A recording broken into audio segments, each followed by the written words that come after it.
So, gagawa tayo ng buko salad. Meron tayong mixed fruit dito. Yan. Kaong. And meron tayong dalawang kondensada. At saka, instead na Nestle cream ang ginagamit ko, ito na yung whipping cream, 35%. Kasi, mas mahal yung Nestle cream kumpara sa whipping cream dito sa Kanilturay. Ito ganito kalaki, $3 lang to. Tapos, syempre, wala namang na buko. Ito, buko to. Shredded coconut, young coconut. Dalawa ang binili ko nito. Yan, at gagawa tayo ng buko salad. Start na natin. Fruit salad. Yung fruits. Yan. Kasi na-strain ko na yan. Yung iba. Na-strain na natin. Taglit.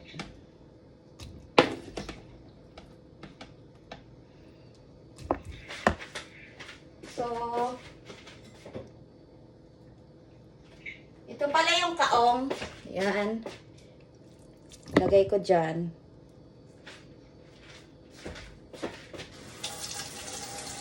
Na-strain ko na kasi yan kanina. Ito ulit. I-strain ko ulit kasi parang marami pang sabaw.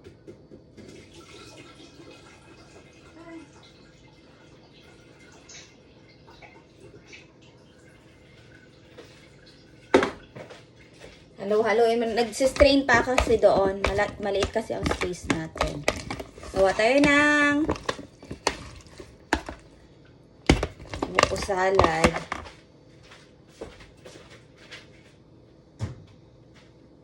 Ito yung half kasi malaki yun eh. Yan. Tapos, isa pang kalahati.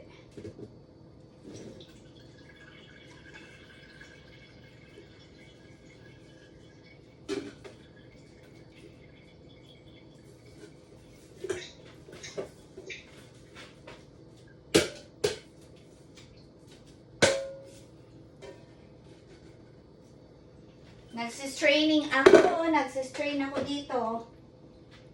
So, another fruit. Yan.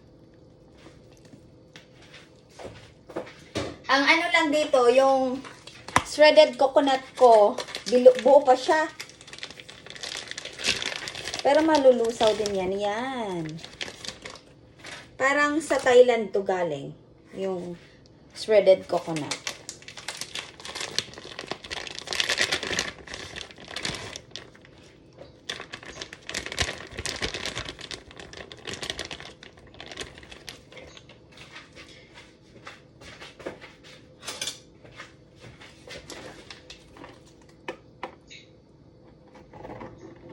Tapos, syempre, ito yung kondensada natin. Dalawa to eh. Condense. Yan.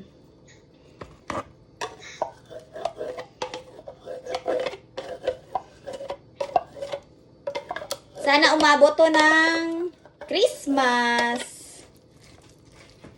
Yan. Second one. So, parang ang ingredients nito, in total, kasi yung Fiesta, yung ito, worth $11 plus tax. Tapos ito, 1.56 each. Ito, $3. Yung whipping cream natin. Tapos yung coconut na young coconut, almost $4 yung isa. Yung kaong yata parang $6 siya. Yung kaong. Tapos syempre ilalagay na natin ang ating whipping cream. Ubusin ko to. Masarap to actually. Para sa akin mas masarap to. Comparably dun sa, at saka mura siya. Kasi, imagine yung Nestle cream. Kasi, syempre, mas mura doon pag sa Pilipinas ka. Pero pag nasa ibang bansa ka, whipping cream na lang gamitin mo. Kasi mas mura siya. And then, ihahalo na natin. Tapos, papalamigin. And, tingnan natin. Buo pa kasi yung yung nyug. Ayan. Diba? Para magkakula. Oh, may nakalimutan ako. Alam mo kung anong nakalimutan ko? Yung sago. Kasi bumili ako ng sago. Pamasarap din yun. Siguro ilalaga ko yung sago ngayon. Mabilis lang din naman yun habang pa. Pwede ko siyang ilagay dito. Actually, hindi naman na kailangan. Hindi nga ako, pero gusto ko lang kasi medyo may sago, tapos may may cheese, pero hindi ako nakabili ng cheese. Pero pwede na to kasi nagko-color green na siya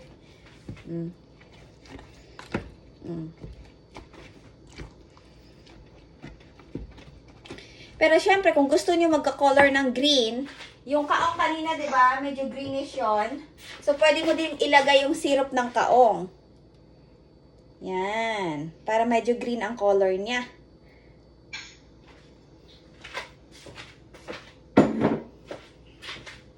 Kaya ang ating buko salad ay parang pandan na kasi naging green na siya.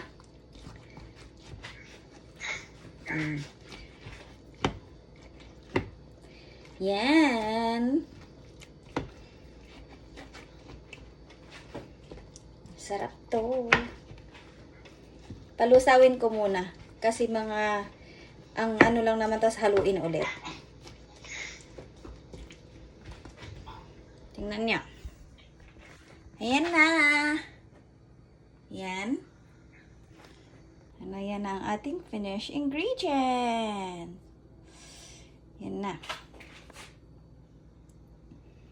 Yan.